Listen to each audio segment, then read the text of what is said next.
There's no place to escape to. This is the last podcast. On the left.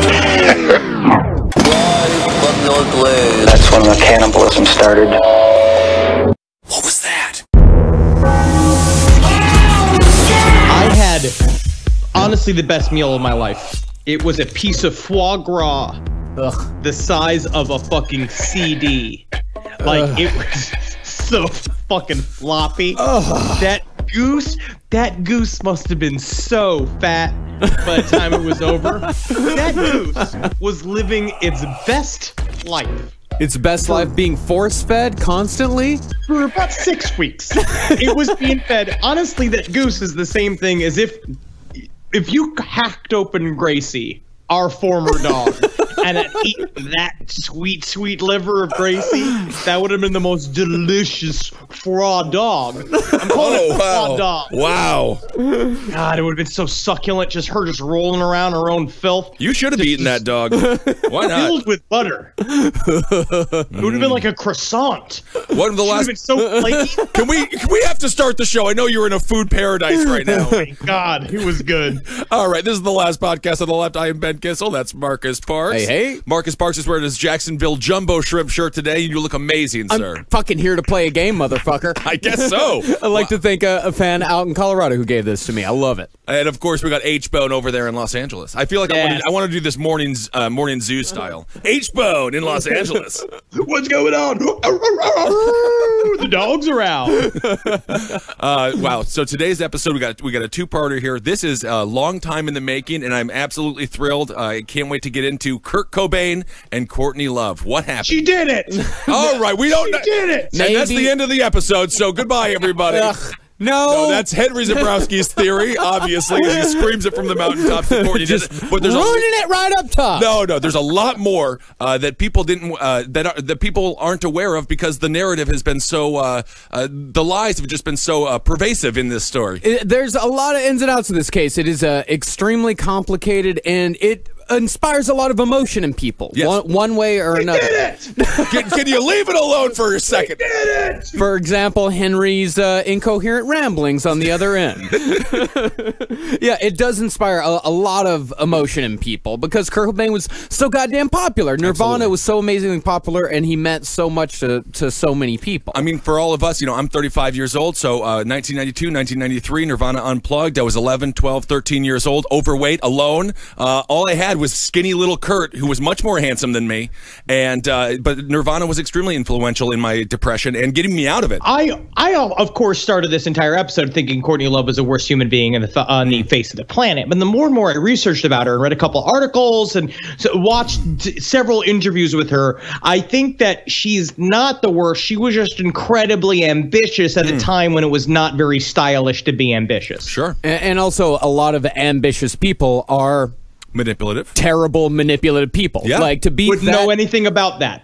But at the same time, she was also a great musician, and Hole was a solid band. So let's get into this. Yeah. So Kurt Cobain, if you don't know, because we've got a lot of younger listeners here. It meant a lot to your uncle. Yes, he did. And we're technically all the face of uncles everywhere. Yes, exactly. And body of uncles everywhere.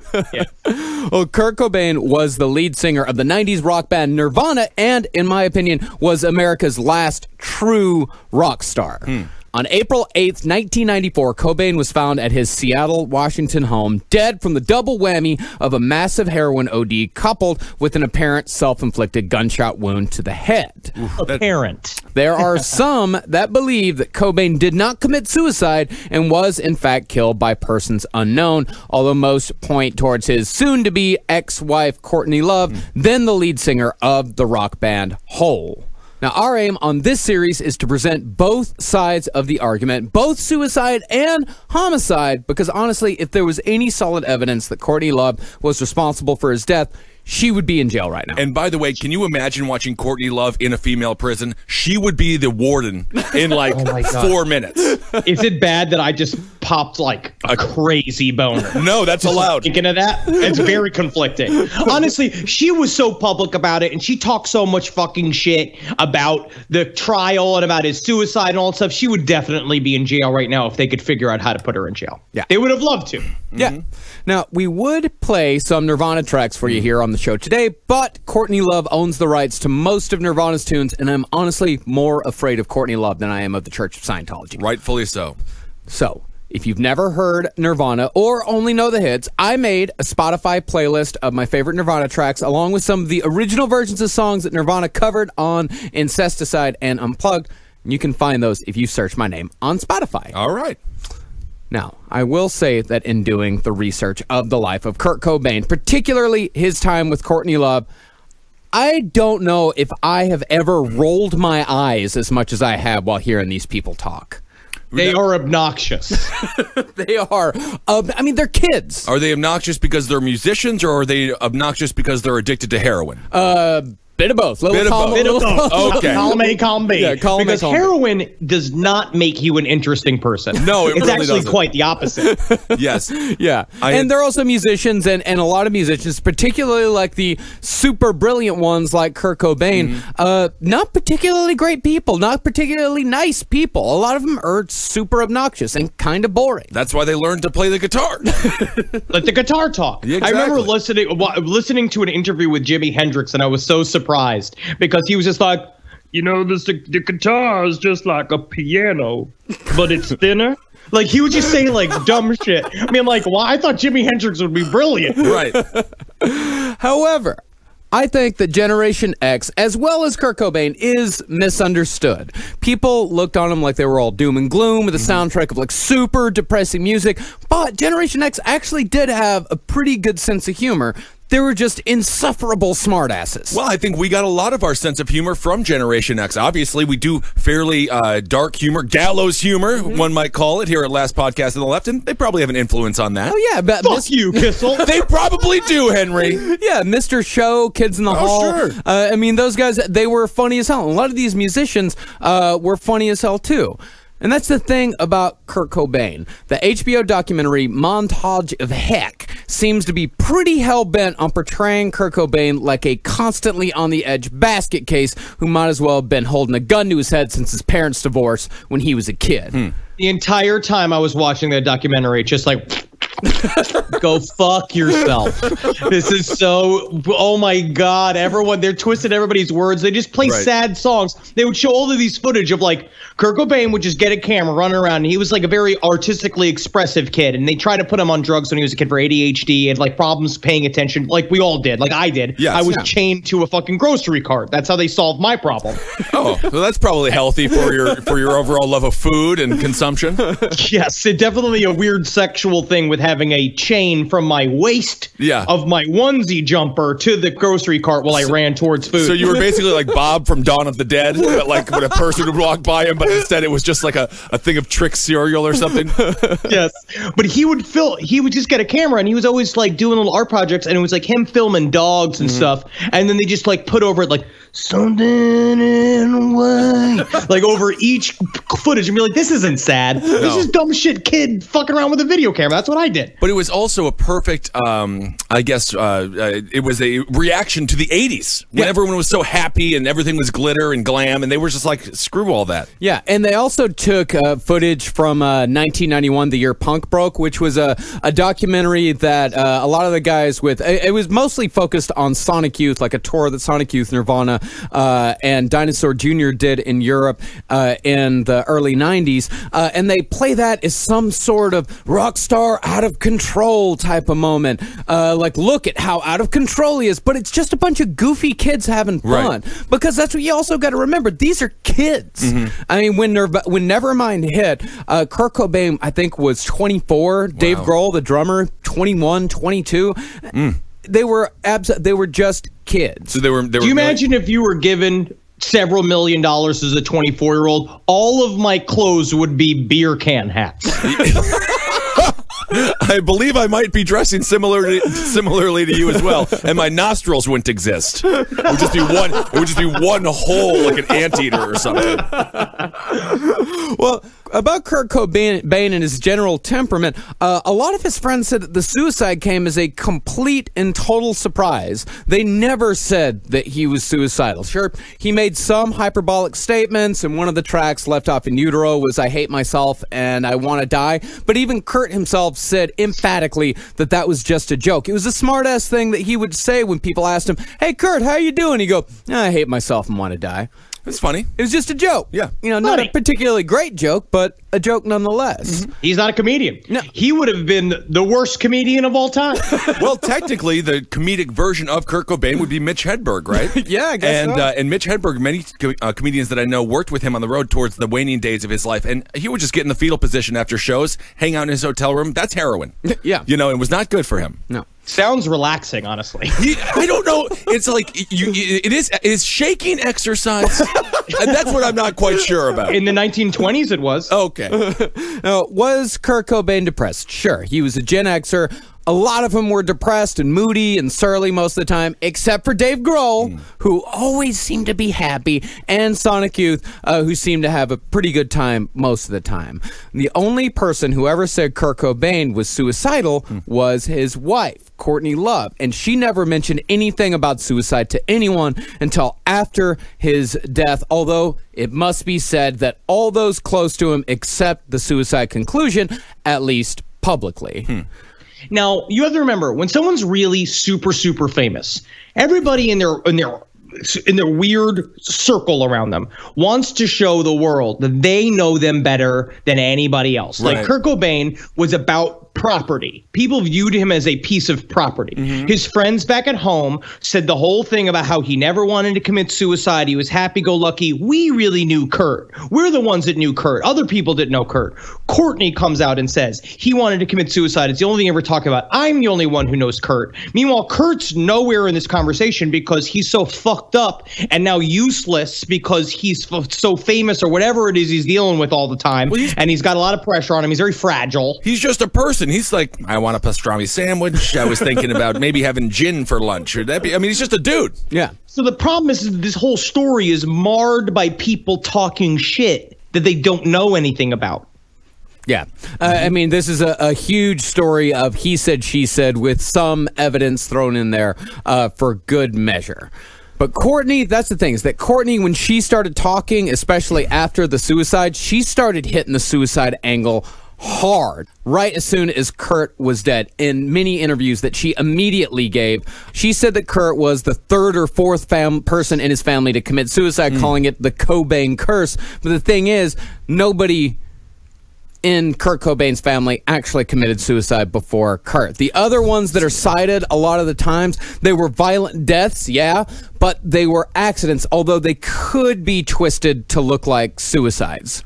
But they are like such weird accidents. Like his uncle like dropped his gun and he got shot in the chest. He was a police officer. He dropped his gun. He popped up saying like, hey, is everybody okay? He didn't realize he fatally shot himself and then he dropped. It's like these things are like, it just comes from a legacy of losers. It's people possible. who die on accidents. It is also sort of people who put themselves in positions where death might be more likely, like a father who is disgruntled and hates his life. And he's like, it's raining outside. I'm going to go fix the antenna on the roof. Every time it rains, he goes and fixes the antenna. He's just like, maybe this time, strike me. I dare you to hit me. I dare you to hit me, you false god. Well, the other one, the other violent death, was an uncle, like a granduncle, who had an aneurysm and fell down the stairs. And how they get to the suicide angle with that is they say that he was warned that if he didn't stop drinking, then he was probably going to die, but he kept drinking, kind of like how Kurt Cobain kept doing heroin and kept putting himself in dangerous situations. So perhaps a curse of addiction would be more appropriate. Yeah, I'd say so.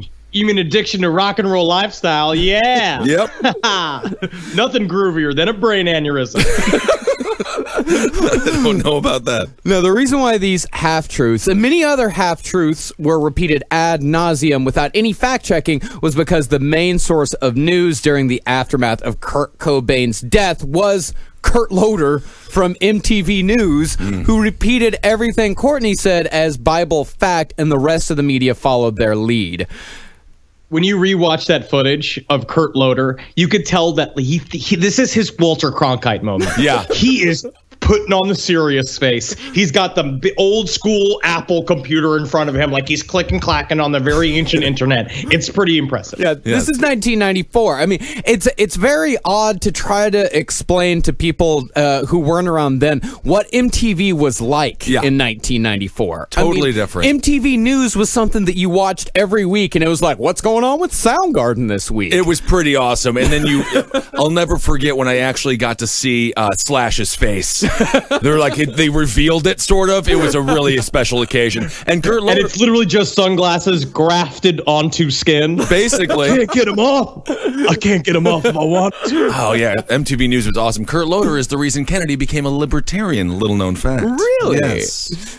Wow. I just remember Tabitha Soren. Oh, Tabitha Soren was a big part of this as well. It was Kurt and Tabitha. They were the co-anchors of MTV News. This is the most uncle episode we've ever had. Come here closer. Let me tell you what it was like when they used to have funny little interstitials on MTV. It wasn't all just zip zap and Atlanta's hot wives of soccer players or whatever it is now, little child. Hot wives of soccer players has to exist. Son, sit down. It's time for me to tell you about a little show called The Head. Tabitha Soren. The Head was amazing. Oh, the Head was great. Now, concerning those half-truths, the first thing you got to know about Courtney Love is that she's a liar. She's manipulative. Nothing she says can be trusted, as her statements have been disproven again and again or contradicted by herself throughout the years. But on the other hand, Kurt was also a liar.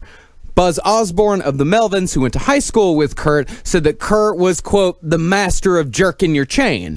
He said, and I'm inclined to agree with him, that 90% of Montage of Heck is bullshit. Oh, yeah. It's all about putting sad music under fucking childhood drawings. It's the whole fucking documentary. Right. Yeah. Now, there's a story told in the movie through a recording Kurt made about how he had once tried to fuck a special needs girl when he was in high school, and when everyone found out, he tried to kill himself by laying in front of a train with a cinder block on his chest, but the train switched tracks at the last minute.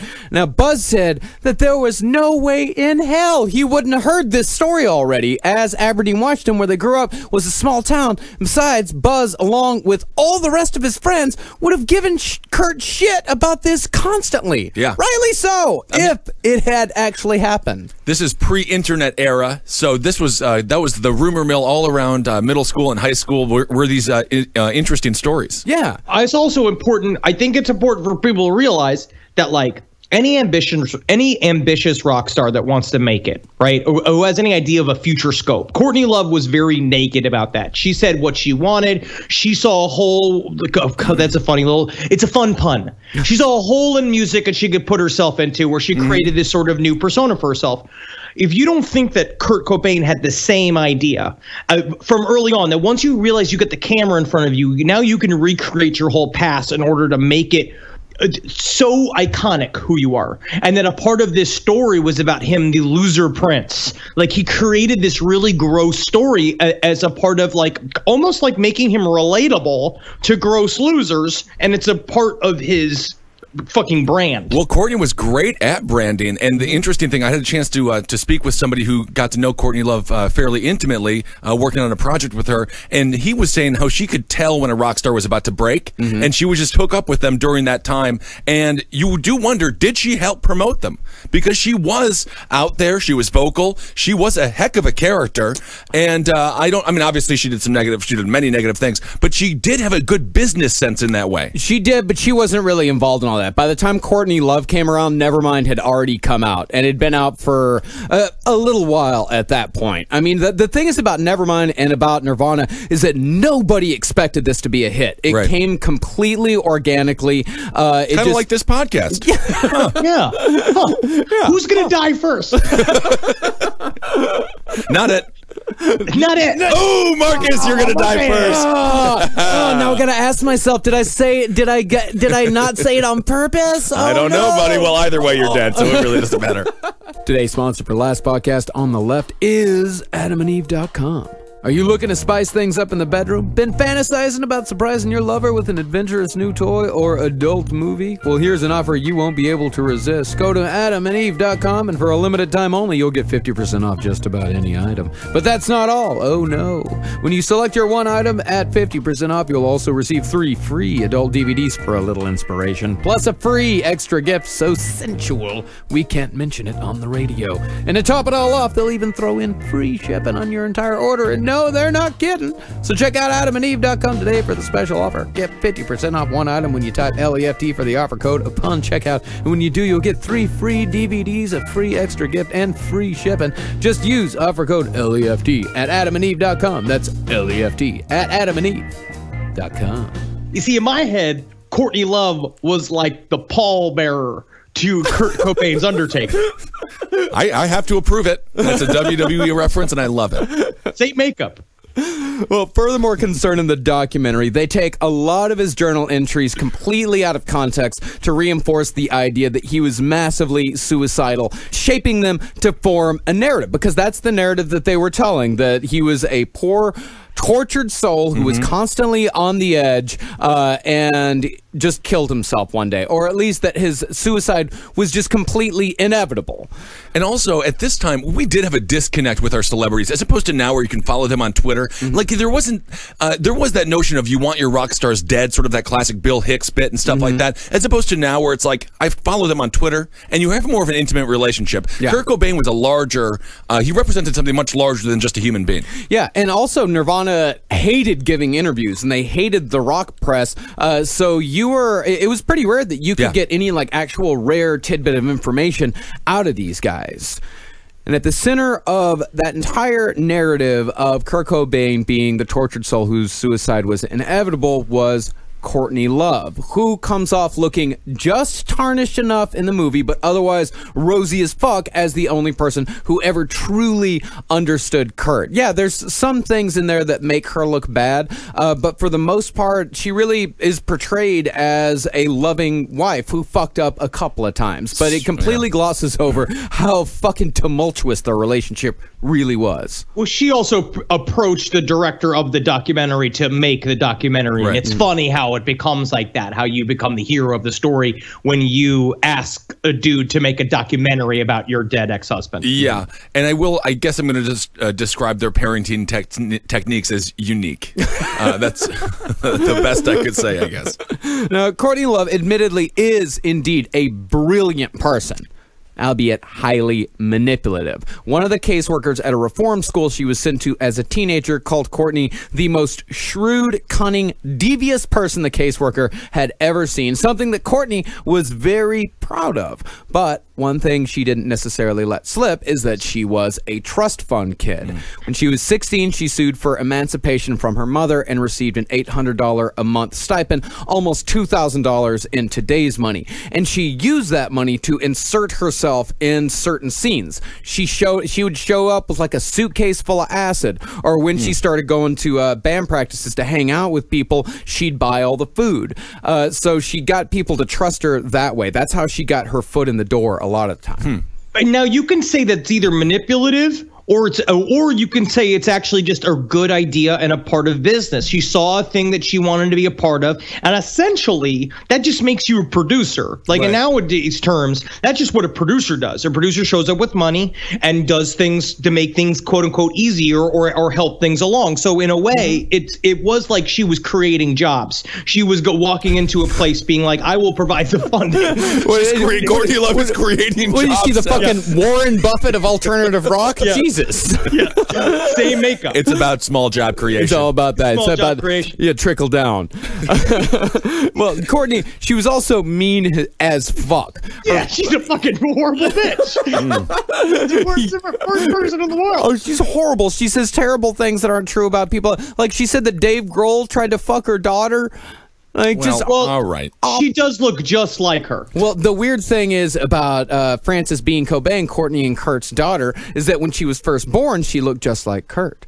But as she's gotten older and has gotten closer to her mother, She looks a lot more like Courtney. That's just No, how she people shaved work. down her face, though. She had some work done. She shaved her face down to make it look thinner. She was getting the broad face. The This Courtney is not face. entertainment tonight. I don't care about this child. Well, Courtney's father, who has no doubt that Courtney had Kurt killed, but has his own agenda and is a pretty big piece of shit in his own right, said she would make fun of his weight and taunt him about his looks. This is what he said. She had this knack for making me feel worthless and ugly. She's so good at putting people down. She used to write me letters and call me her fat fucking father. And I was like, hey, let's just fucking slow this down for a second. You know what I mean? Maybe call me bald first. I don't know. Obviously, I'm sensitive about the weight. She seems to really have changed you in a way, made you sadder. Yeah. Hasn't changed the weight, though. That's the problem. Still pretty big. Can you imagine your father just being so emotionally tormented by it? Could you imagine calling your father fat? It's kind of funny. Courtney Love was also violent and, according to some, had a habit of hiring people to do her dirty work for her. An ex-boyfriend said when she was coming up in the LA scene, she would pay a guy she knew $100 to beat someone up if they pissed her off. That's the problem, is that you don't know if that's horseshit or not. You don't. Eventually, this story Eventually, this story starts to feel like it's high school rumors that got turned into international news. Yeah. Because everyone's a millionaire. I like the idea of Courtney Love being the Tanya Harding of punk. I think that's a great. Here's $100. Go kneecap him. There's something there. You know what? I'm going to end up liking Courtney Love. I just know it. By the end of all this, I'll be like, Courtney's kind of a fun person. Yeah, just like you ended up liking L. Ron Hubbard. Kind of. And the damn Corgi. Again, it's creating jobs. She went out there paying a guy to beat somebody up. But the problem is that in the punk community, if you just give guy $100, he's gonna end up buying a bunch of Cheetos. Yeah. And he's not gonna beat somebody up. He's like, thanks. And then all of a sudden he's just high for 3 days. Or he'll just roll it up and he'd be like, well, I don't have any money. And he's like, no, it's a $100 bill. And I thought that was for Coke. What do you spend the money? You know, and to Courtney's credit, Hole ain't half bad. Hole's actually pretty fucking good. The first album, Pretty on the Inside, is pretty good, but I'd say you'd honestly be better off listening to like Bikini Kill or Babes in Toyland or L7 or something like that if you're looking for more substantial Riot Girl material. And even if you're looking for like super good sludge, go for Mudhoney. So it was. I had no idea the words that Marcus just said. By the way. I just want to. I honestly, it all just sounds like types of weed. It all just sounds like weed strains. I got a fucking eighth of some Bikini Kill. All right. Yeah, dude, And so it was that in 1991, Courtney Love was actually a respected musician in her own right, as Pretty on the Inside was getting very positive reviews. And for Kurt's part, Nirvana's breakout album, Nevermind, had already been released and was an almost immediate hit. And we really can't overstate how big Nevermind actually was. Within 9 weeks, the album was certified platinum, selling 1 million copies. And this was a band that very few people had heard of. They were big in the underground scene, like a lot, because this was their second album. Bleach had come out a couple of years earlier in '89, I think. So people knew who they were. And also, for the most part, like, this music wasn't on the radio at all. The music was so good that people bought it, grown men bought it, even though there was a naked baby on the cover. Yes. Well, nowadays you just can't have naked babies anywhere because the pedophiles come out of the fucking woodworks. Right. But back in the day, it was art. And Pete Townsend loved it. I guess so. Research. He was doing research, Henry.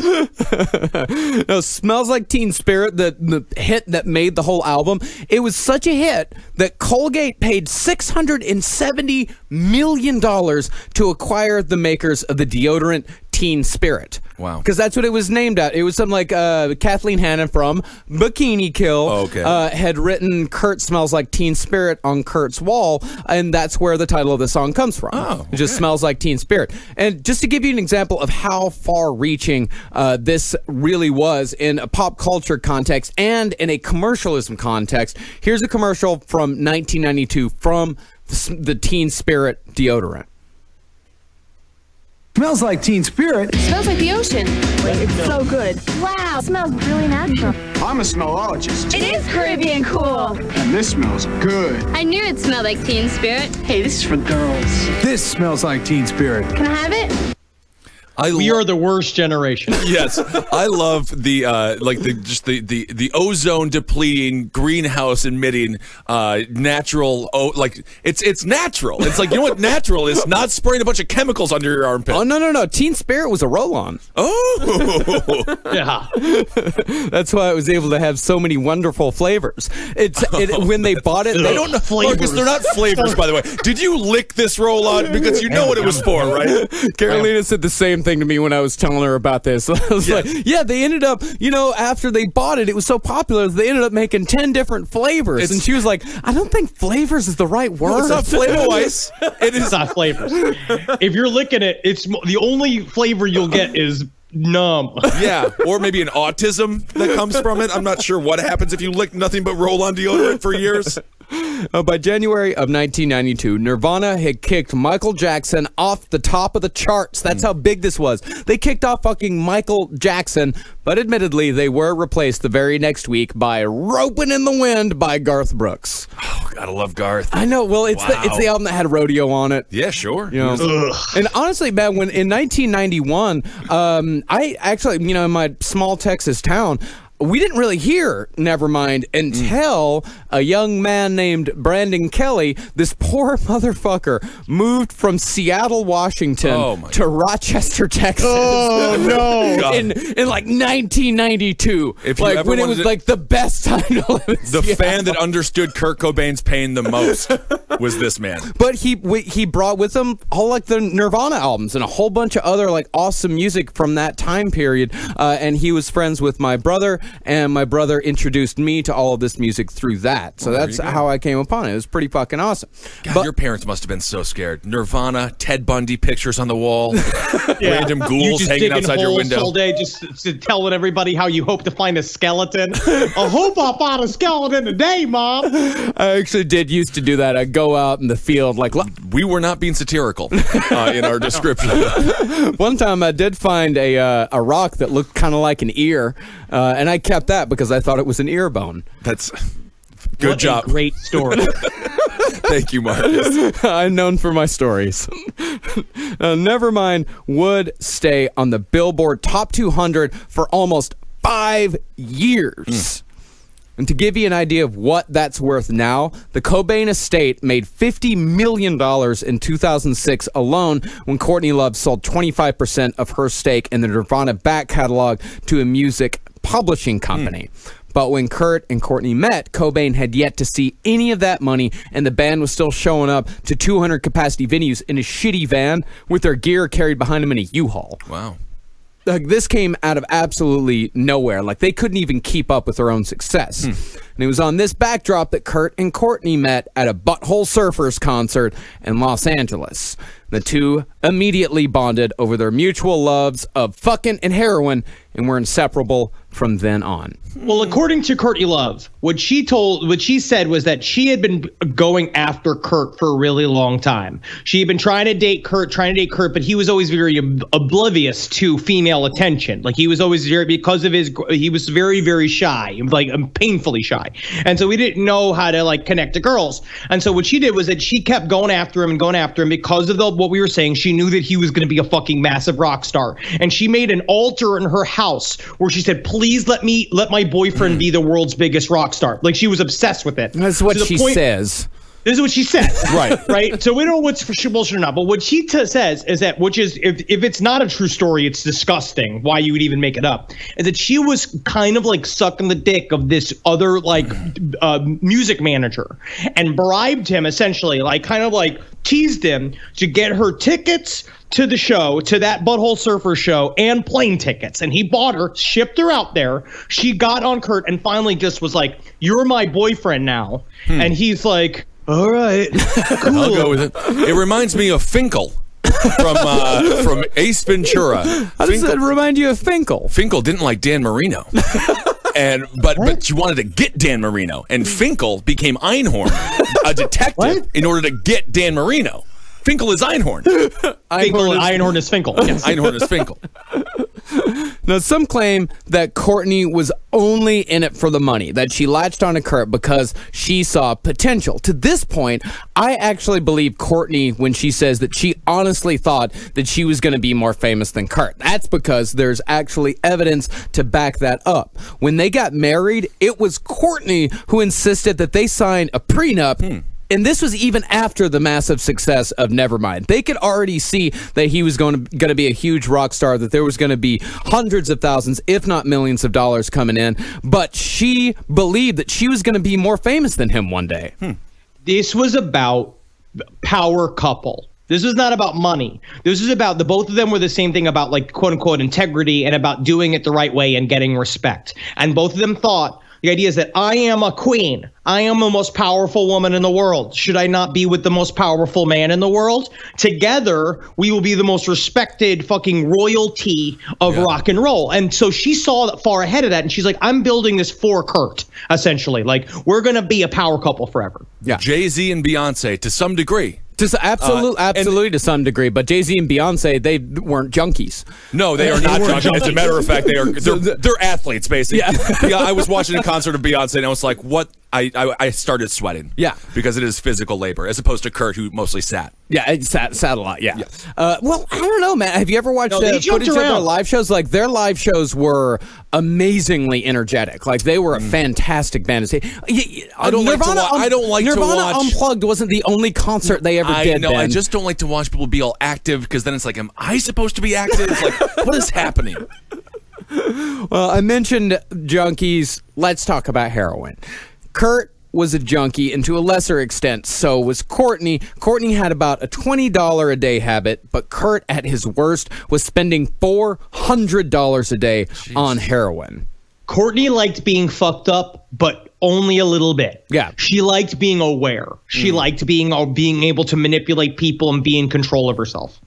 Now, Kurt's excuse for the heroin was that he used it to self-medicate a debilitating stomach pain that plagued him throughout his 20s and only got worse after the success of Nevermind. So this guy was, as what he says, that he was dealing with a lot. I mean, first he was dealing with this debilitating stomach pain, and he was also dealing with being famous when he never really wanted to be famous. He wanted to make a living doing his music, but he wanted to be, a punk rocker. Like, he wanted to just kind of be a guy that could go out there, make good albums, play good music, but he never wanted to be an icon. He never wanted to be a superstar. I think he's an introvert, right? He's much more, and a lot of musicians are introverted, and that's why they attach themselves to the music, and the music makes them famous, not their stunning personalities like us.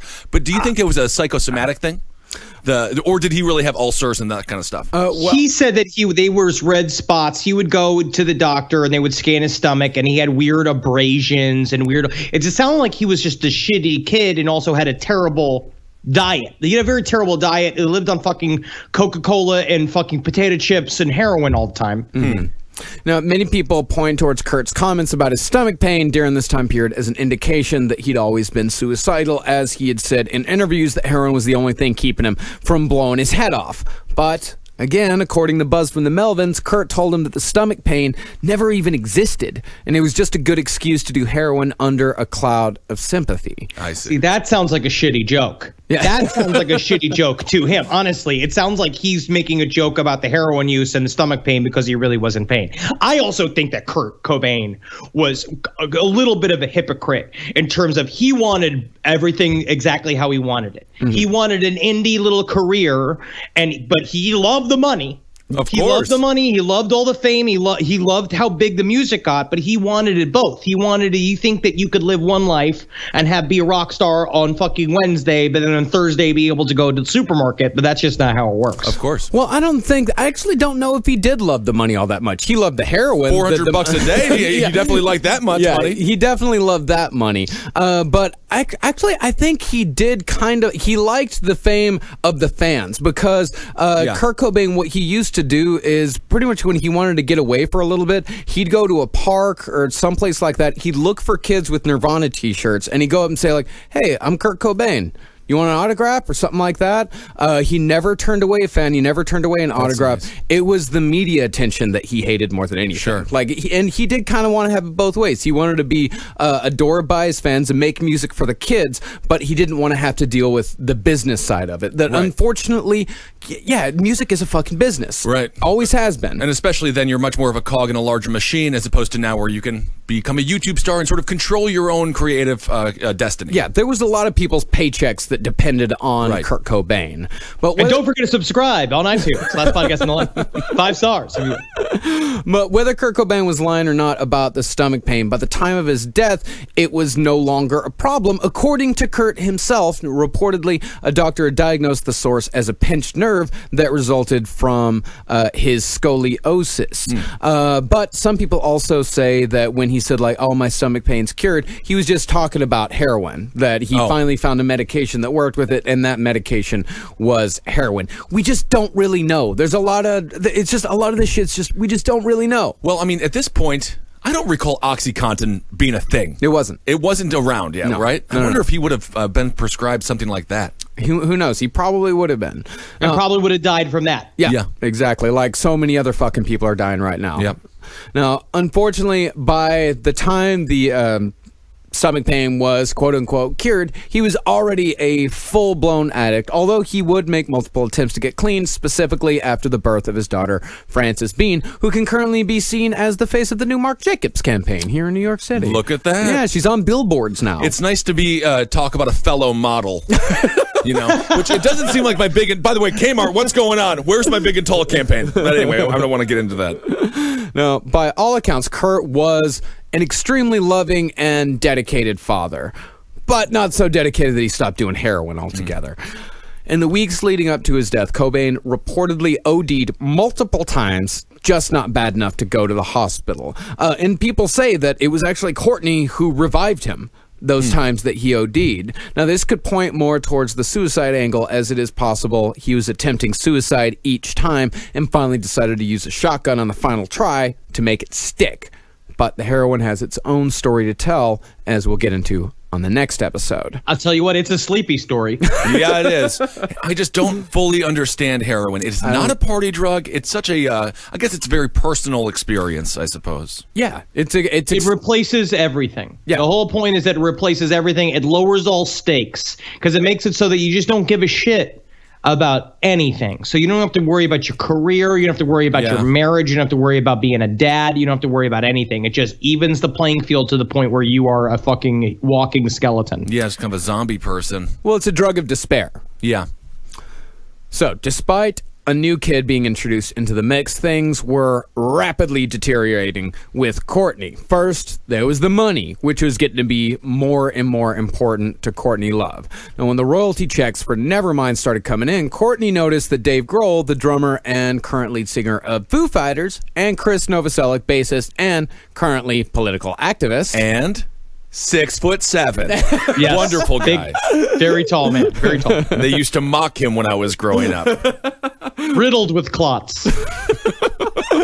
Most likely. Well, Courtney noticed that the other two guys in the band were getting the same share as Kurt, despite Kurt being the principal songwriter. When they first signed the Nevermind deal, they were like, yeah, 3 ways.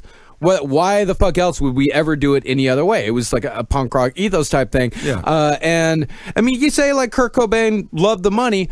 I mean, as long as he had $400 a day, he was fine. Okay. All right. That's his limit on money, $400 a day? That's the hair. And think about what he's saving on food. And you know what about that kind of money you're saving? It's like he's making money. Right. Well, yeah, he liked the money, but he was never greedy about the money. He didn't necessarily care about having a huge house. Like, in fact, when him and Courtney bought a big house outside of Seattle, the house that he ended up dying in, he would say that he was embarrassed to live out there. Yeah. And when he would go and stay out in hotels, he would stay at flea traps. And he'd always, this is a fun thing, he'd always register under the name Bill Bailey, which was Axl Rose's real name. Really? Yeah, well, they had this weird feud. I remember those two skinny nerds. But Axl Rose, I believe, Get in the Ring was Get in the Ring about Kurt Cobain. No, Get in the Ring was about all the people that pissed off Axl Rose. Axl Rose weighed 115 pounds if he had an erection. I mean, the guy couldn't fight a fly, and he was challenging the entire world to get in the ring. That was amazing. And again, this is where, to be honest, it always makes me mad. It's like the problem is that he was also a small town kid who was a child of divorce, who was kind of unwanted by a bunch of people, shuffled around from family members and shit like that. So he just felt like he didn't deserve anything. But it was also kind of purposefully done. And it gets good. It's also this weird self-conscious thing of like he doesn't want to show that he cares about the money, even though he's got all this money. He was Kurt Cobain, such a perfect musician for your latchkey kid. Yeah. The kid who comes home, parents aren't there, they're still working, you got to take care of yourself. He was ideal for that. Now, about these royalties, Courtney reportedly freaked out when she found that the other guys were getting an equal share and hounded Kurt to do something about it, even though, by all accounts, he didn't really give a fuck about the money. Right. But Courtney finally wore him down enough that he eventually demanded a larger share, which actually almost broke up Nirvana because they called his bluff on it. Yeah, I mean, Kurt Cobain's getting worm-tongued here, and they're like, "God, come on, man." Yeah, that's pretty much what it's like. What are you doing? Why does it matter to you so much? Yeah, why even bring this up? But and then Chris was like, "We should do it by height, and I'll take 90% of the money." Well, the other guys, they eventually agreed, and life moved on. Sure. And then there was In Utero. Now, at one point, it is obvious that Kurt loved Courtney very much, and vice versa. I think, like, if you read interviews with Kurt Cobain and with Courtney Love, if you see how they were together, it's obvious they were these two weird, kind of shitty kids who actually, for a while, had a great time together. Well, I think that she obviously did love him, and this might be a little bit hyperbolic, but the fact that she stayed clean during the pregnancy is kind of a sign that she was really happy with him. Well, not completely. Really. She did. No, she did not really. No, she was doing drugs at the beginning of the pregnancy. She was doing drugs at the beginning of the pregnancy and then came back. Basically, public opinion forced her to pull it all back and clean up for a little bit. Oh, okay. I was under the impression. Well, either way, Frances Bean is doing great. I hear she's a model now. Well, that's how you have a skinny baby. That is true. Well, that was actually the big controversy behind Courtney Love and Kurt Cobain, is that Courtney Love had done an interview with Vanity Fair magazine in which she had pretty offhandedly mentioned that she had been doing heroin during her pregnancy. And I mean, and the world, when that came out, the world freaked out. And in fact, after Frances Bean was born, Child Protective Services took her away for about 3 weeks. Well, it's nice to have a little break, you know? Well, that's the thing about Courtney. Most people did love her at first, but the more a person was around her, the less they seemed to like her. She was super charming. A lot of people said it was very easy to fall in love with Courtney Love, but the more they were around her, the more the word abrasive was used. Can you imagine if the name of her band was Love and her name was Courtney Hole? Yeah. Honestly, I often get it switched. Courtney Hole. Sounds like someone who's just always late to court. Today's last sponsor is Bosch Season 3. Amazon's acclaimed crime series Bosch is back for a third season. Titus Welliver stars as Detective Harry Bosch, an honest cop driven by a dark past who is obsessed with punishing criminals, no matter what the cost. Haunted by the discovery of his mother's murder was covered up by the police, Bosch also finds himself implicated in the death of a serial killer he's investigating.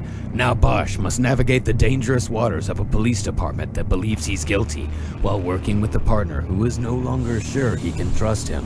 Bosch will fight to prove his innocence, even as he pursues a dangerous group of ex-Special Forces assassins, willing to kill anyone who gets in their way.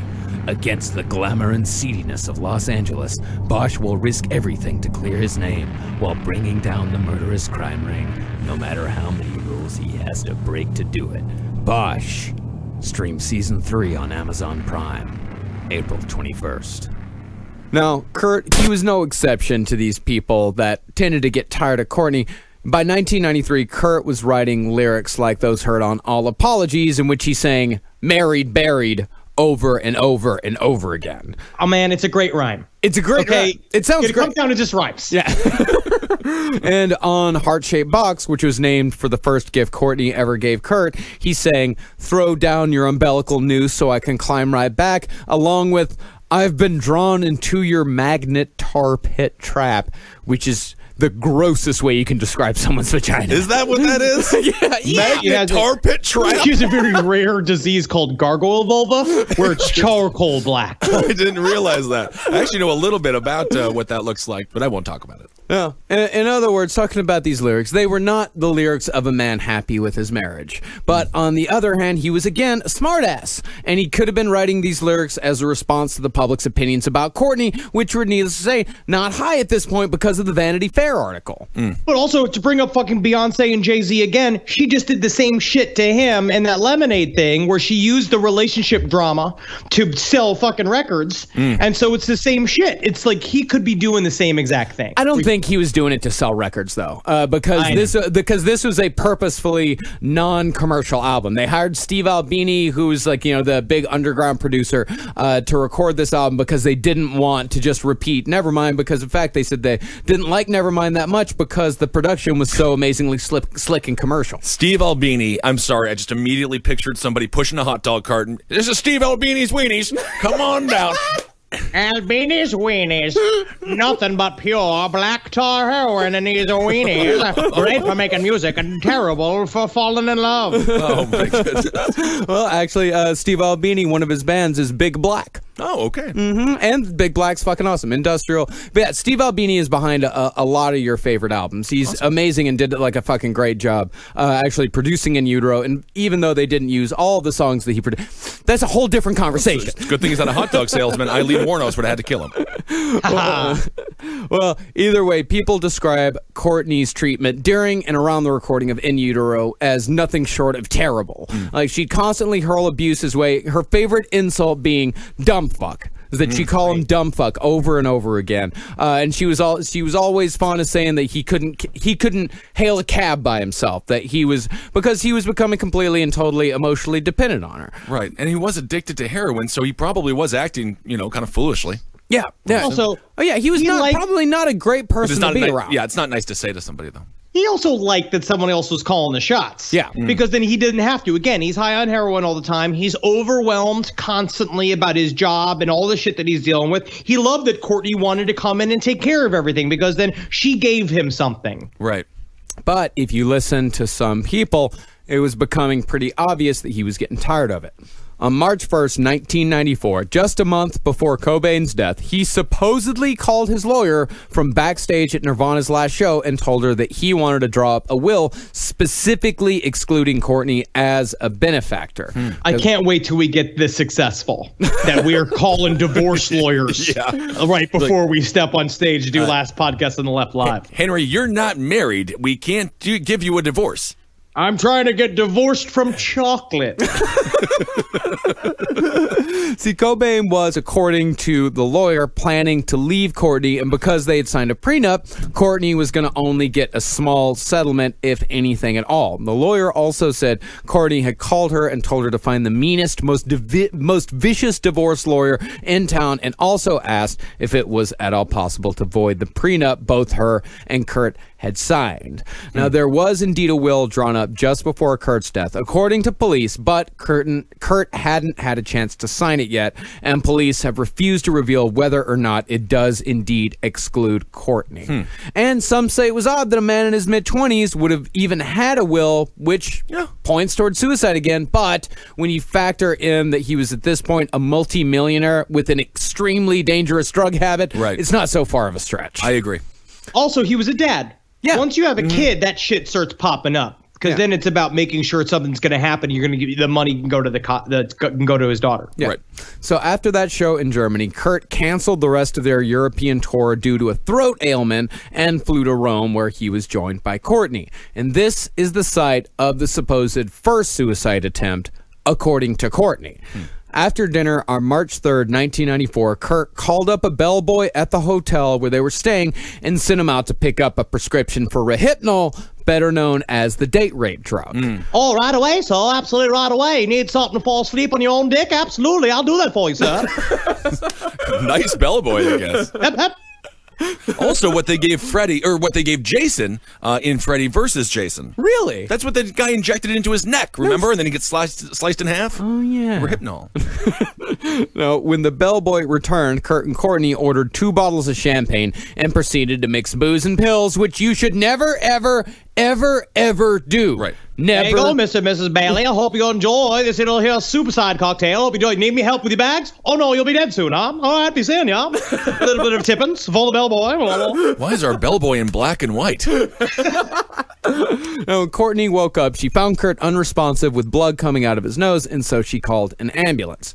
Now, Courtney said in Montage of Heck that this was a suicide attempt. He had done it, she said, because she had thought about cheating on him. That's it.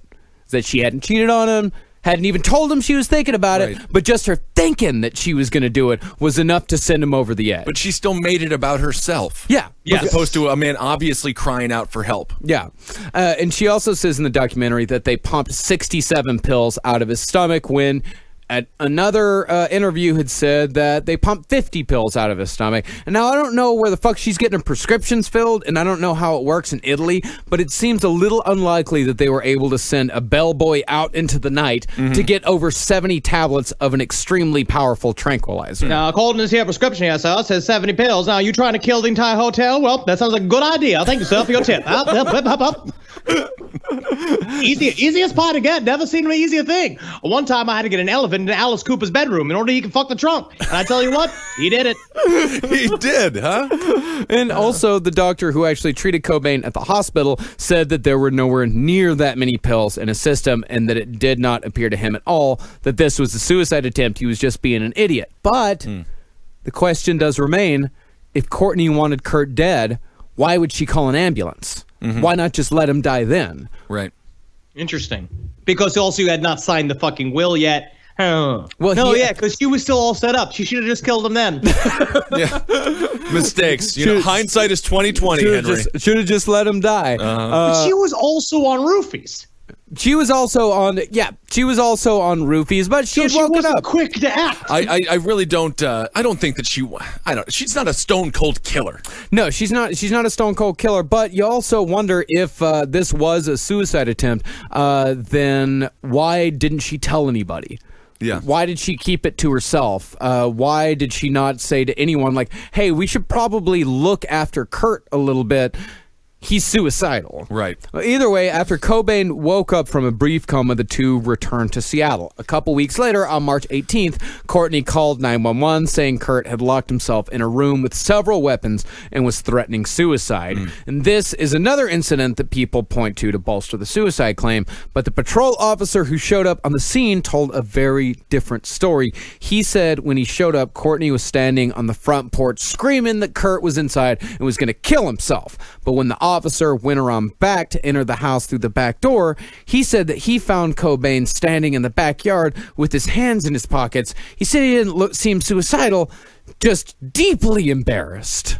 Huh. And after answering a few questions, Cobain admitted that he just locked himself in a room after an argument and just didn't want to deal with his wife. And Courtney herself admitted that she didn't see him with a gun, and he did not say that he was going to kill himself. That goes Oh, back. so Courtney Love is just a Godzilla-sized pain in the ass. Yeah, and then they did. I mean, they're just an immature couple, I guess. Yeah. This is what an immature couple. I'm locking myself in my room as opposed to dealing with the issue. Yeah, exactly. But nevertheless, this incident is still used to this day as hard evidence that Cobain was suicidal in the weeks leading up to his death. And to be fair, if Rome was indeed a suicide attempt, then Courtney would have had reason to freak out if he locked himself away, as there were indeed guns in the house. But even though it might have been a misunderstanding, cops still confiscated all of Cobain's guns, and Kurt was left weaponless. And this is when Kurt's friend Dylan Carlson comes onto the scene. This is another piece of fucking work. Ugh. All of the people that were surrounding them, their inner circle were just such garbage junkies that it's fucking rough. It's so rough. Nobody cared about them. Kurt Cobain's house is like a libertarian paradise, just full of drugs, full of guns. Yeah, I mean, none of the other members of Nirvana actually lived in the same city as Kurt Cobain. They saw him every once in a while, and people would come in and out. And I think it was Chris Novoselic that said that he saw Cobain a couple weeks before his death, and he said that he looked like shit. He was strung out. He was on heroin. So, yeah, the people that they surrounded themselves with, I mean, junkies hang out with junkies. Yeah, and Chris was he was a big drinker, so heroin addicts and alcoholics, that's not a fun mix. No. Well, that's usually because if you're doing heroin and drinking, you're gonna die. Yes. Yeah. Now, on March 30th, 9 days before Kurt's body was found, Cobain and Dylan went to a Seattle gun shop called Stan Baker Sports and bought a Remington 20-gauge shotgun under Dylan's name, as Kurt was afraid the cops confiscate that one as well if it was under his name. Now, what sport is shooting yourself in the head?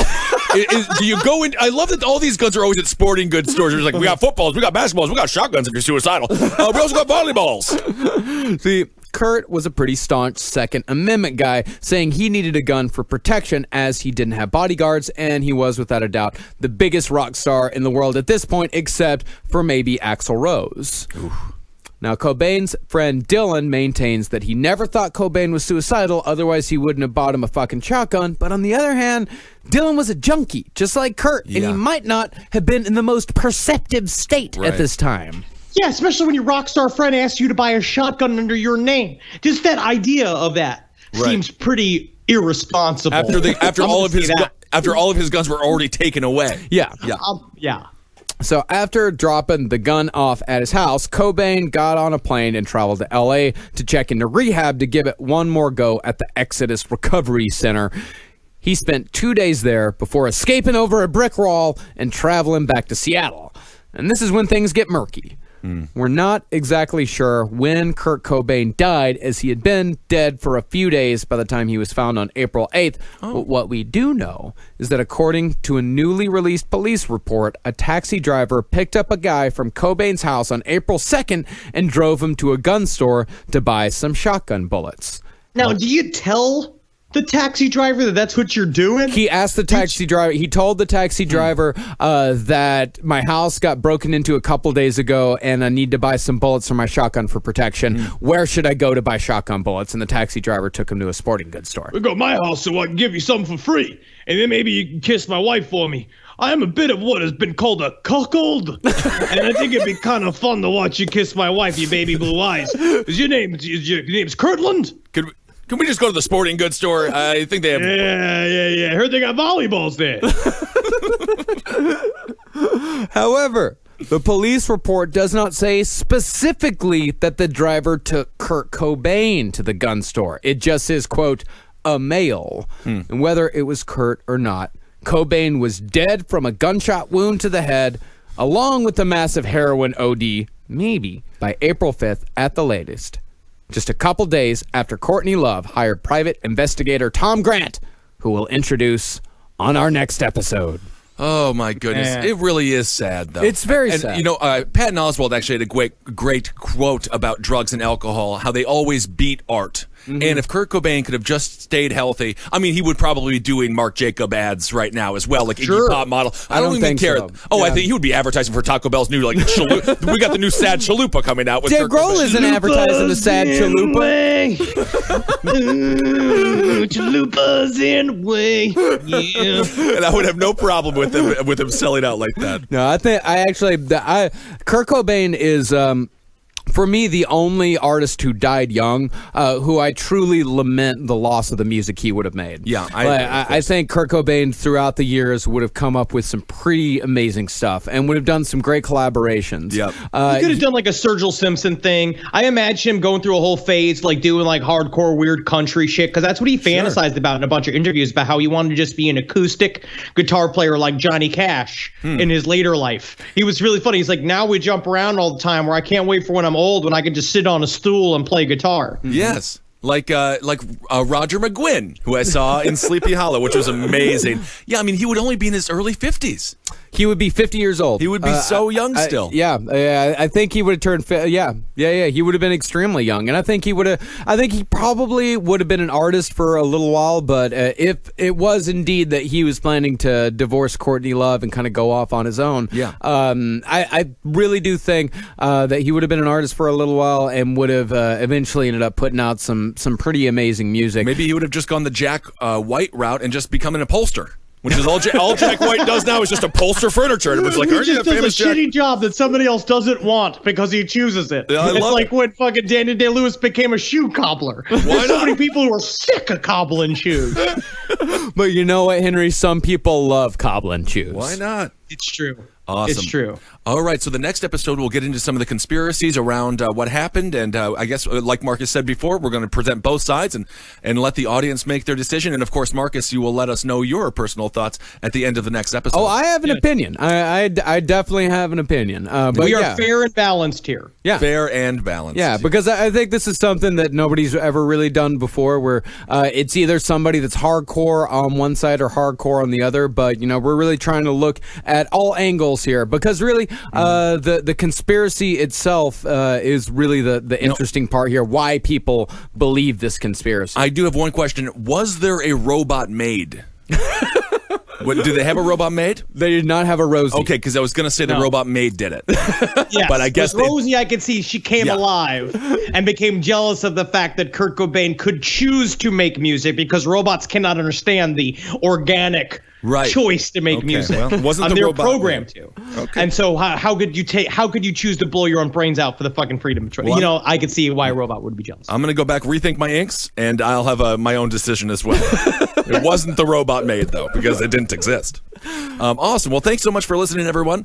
And let's see, what do we want to talk about here? We got some live shows coming up. Yeah, we're this is finally it. This is the week of our Texas tour. I'm coming home.